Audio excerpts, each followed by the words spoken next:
Shalom saudara-saudara yang dikasihi Tuhan.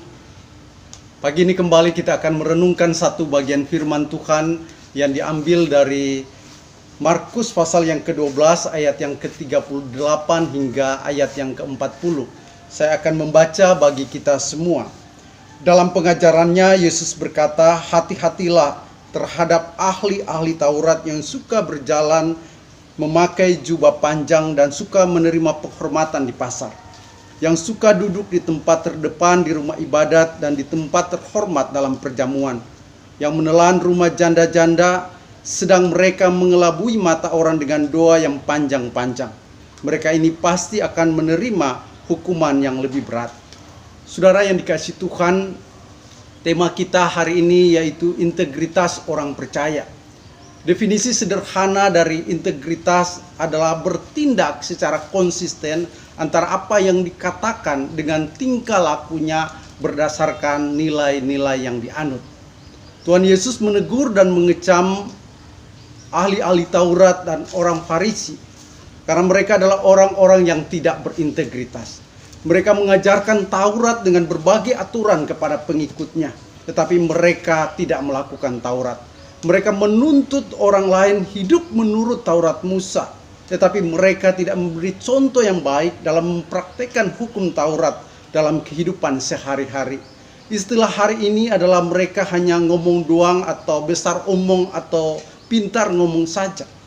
Mereka bukan saja pintar ngomong, tetapi mereka mempertontonkan kehidupan yang kelihatan dari luar bahwa mereka adalah orang yang suci. Mereka adalah orang yang saleh, mereka adalah orang yang benar.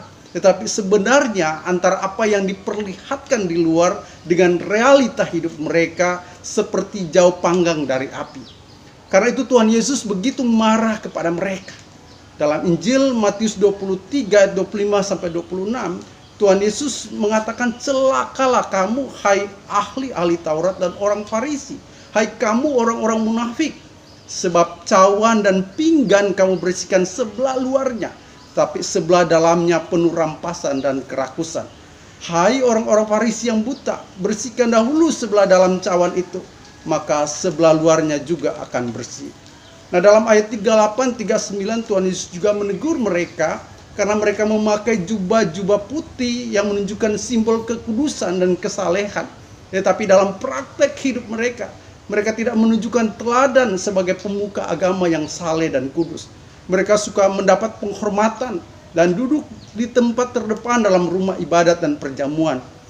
Namun dalam ayat 40 dikatakan mereka menelan rumah janda-janda, sedang mereka mengelabui mata orang dengan doa yang panjang-panjang. Saudara, kata-kata Yesus mengenai para ahli Taurat memang keras, tapi bukan berarti atau bukan tanpa dasar. Kecaman Yesus itu bertolak daripada kenyataan bahwa para ahli Taurat itu sibuk mengajarkan Taurat, tetapi mereka tidak melakukannya. Lebih parah lagi, mereka menjadikan ibadah dan segala aksesori rohani yang dipakai sebagai topeng untuk menutupi kejahatan mereka. Ibadah atau kegiatan rohani hanya sebatas aktivitas fisik saja, dan itu pun disertai dengan motivasi yang tidak benar, yaitu supaya orang melihat mereka dari luar kelihatan suci, tetapi sebenarnya jauh dari apa yang diharapkan. Karena itu Tuhan Yesus mengingatkan murid-muridnya dan juga bagi kita sebagai anak-anak Tuhan, bagaimana kita harus memiliki integritas, yaitu adanya keselarasan antara nilai iman yang kita imani dengan tindakan hidup kita. Tuhan Yesus mengingatkan kita hari ini sebagai anak-anak Tuhan untuk memiliki integritas hidup. Apa yang kita percayai dengan apa yang kita imani harus nyata dalam tindakan hidup kita dimanapun kita berada. Sebagai orang percaya, Tuhan mau kita menjadi lilin yang dapat menerangi dunia. Kita harus menyelaraskan antara nilai-nilai iman, nilai-nilai firman Tuhan dengan tindakan hidup kita. Antara kehidupan ibadah kita dengan tindakan kita. Jangan kita hanya kelihatan suci, kelihatan saleh di gereja, tetapi tidak nampak dalam kehidupan keseharian kita. Jangan kita hanya memiliki pengetahuan firman Tuhan, tetapi kita tidak dapat mempraktekkan firman Tuhan dalam kehidupan kita sehari-hari. Oleh karena itu, saudara-saudara yang kasih Tuhan, memang tidak mudah untuk menyelaraskan antara iman kita dengan tindakan iman dalam kehidupan sehari-hari. Tidak mudah untuk menyelaraskan antara perkataan kita dengan tindakan atau perbuatan kita. Namun inilah panggilan Kristus bagi orang percaya.